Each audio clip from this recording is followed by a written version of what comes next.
My name is Mia. I'm in the 4th grade and recently I've been super into Miracle Palette.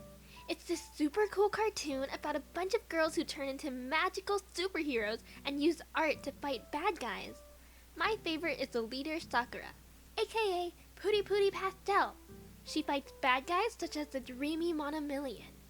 One day, I was on the family computer when I was searching up some pictures of Pooty Pooty Pastel and Monomillion. I was looking for a picture to try and copy, and I found a cool website of a bunch of art showing the characters. They were done by a lot of different people, and some of them looked super detailed and cool. As I was looking at pictures, I saw something weird. There was a drawing of Pooty Pooty wearing a kinda tight outfit, but I thought that maybe it was from a special episode or something that I missed. So I clicked on the picture, and it led me to more. This time, there were more pictures, and in some parts of her clothes were missing. There were pictures of her with weird things and in weird poses, and I immediately got out of there.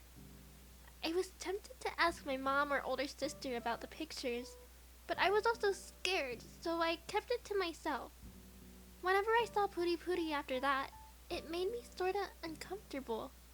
Sometimes I was curious, so I would look up pictures of Pooty Pooty again and try to see more.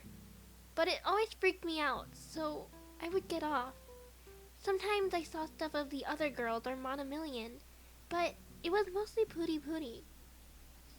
When I'm not watching, reading, or drawing Miracle Palette, I'm playing Blockum. You get to create a cool avatar and run around and play games, and also chat with others. Sometimes I play with my friends, but sometimes I just play on my own. In the game, there's a little chat box so you can type to your friends or the people around. My friends and I like to pretend and play as a family a lot of time.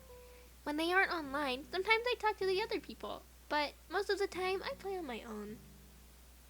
Sometimes when I play Blockum, some of the people can be sorta mean.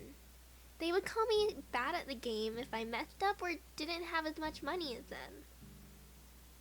Some of the money in the game uses real money too. Sometimes I try to defend myself, but it doesn't go very well. They start getting meaner or even use curse words at me. People also like to ruin the stuff I'm working on, like I'll be building a house and leave to get more supplies, but next thing I know my house is destroyed. That or it'll be missing stuff when I come back from doing things like eating dinner or helping my mom. I asked my older sister for help, and she told me to just get used to it or quit playing the game. But I don't want to quit playing. It's not fair that I have to play with these jerks and have them wreck my stuff while nothing happens to them. I told her this, and she just shrugged and said that it's part of the game. I went to my parents, and it took a while for them to understand. I spent a day playing the game in front of them so that they could see everything happen to me, and they started to get it. They set it up so I could only talk to other people who use a limited chat. That way I don't have to talk to bullies and rude people. If I want to talk to my friends while playing, we call each other on our tablets and computers and talk that way. I can still play with my friends and avoid all the mean people online. If they still do mean things, I can always report them. My parents helped me find the buttons to report people and told me what the buttons did and when I should use them. I'm learning to be a bit more careful with the internet now, and my parents are helping me with that.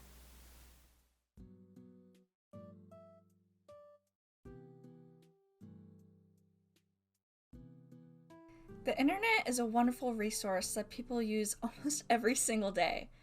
You can use it to watch videos, learn new things, play games, and connect with people all across the world. With the help of an adult, kids can set up profiles to play games and socialize with peers that have similar interests. These spaces often have a chat function, and depending on parental controls and the child's age, limited chat capabilities. Being online can connect kids to new cultures and experiences and can help widen their social net. Children can find games that appeal to them and gain a new community. It's important for children to meet individuals with similar interests, creating more confidence in themselves and their interactions with others. The internet is just another tool to do this, alongside their offline experiences. It's equally important to remind children to only speak to those that they feel truly comfortable with and to refrain from revealing personal information. By explaining why we take these precautionary measures, the child is more likely to understand the significance and avoid those interactions. Understanding and getting to know the games or networks that children use is also crucial, since it will give insight to how those things work, as well as the general temperament of the environment and interactions that may happen. Encouraging children to share their online experiences with you will not only let you become more aware of what they are encountering and doing, but may also strengthen your bond and trust as a result. Being genuinely interested in their hobbies and interests will make them more likely and willing to share information, especially if they come across any startling interactions. Unfortunately, some communities that children stumble upon can be inappropriate and not child-friendly. While we can't completely get rid of these instances, we can reduce them, making sure that children stick to child-safe and approved websites. We can decrease the odds of stumbling upon inappropriate spaces. Setting parental controls and restrictions may help, although questionable content may still leak through. Explaining and talking through the warning signs of things to look out for will help children become more aware of their surroundings and the content that they consume. Laws and acts are being made and tweaked to help protect children online in their privacy. The Children's Online Privacy Protection Act, aka COPPA, was a federal law passed in 1998 that protects the privacy and personal information of children under the age of 13.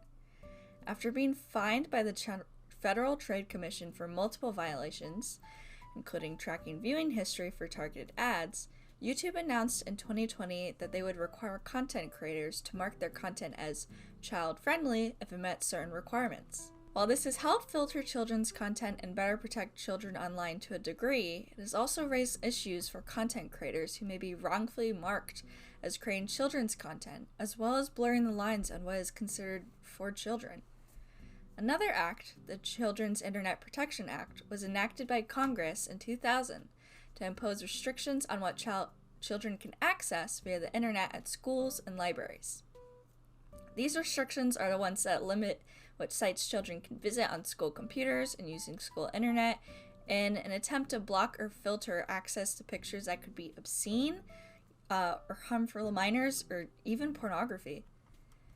We still have a lot of work to do with protecting children online, and there's honestly no right solution. By personally monitoring what children around us consume, we can be aware of the warning signs, but we also need less easy access to that problematic or dangerous content in the first place. There's no easy way to properly and effectively age restrict content without infringing on people's privacy and personal information to a certain extent. You're going to need to know how old they are, and for that, you need their personal information, which would be a breach of their privacy. As the internet develops and grows more and more prevalent in our lives, these are the issues that we have to tackle. But they should only get easier as time goes on, and it will make a change for the better.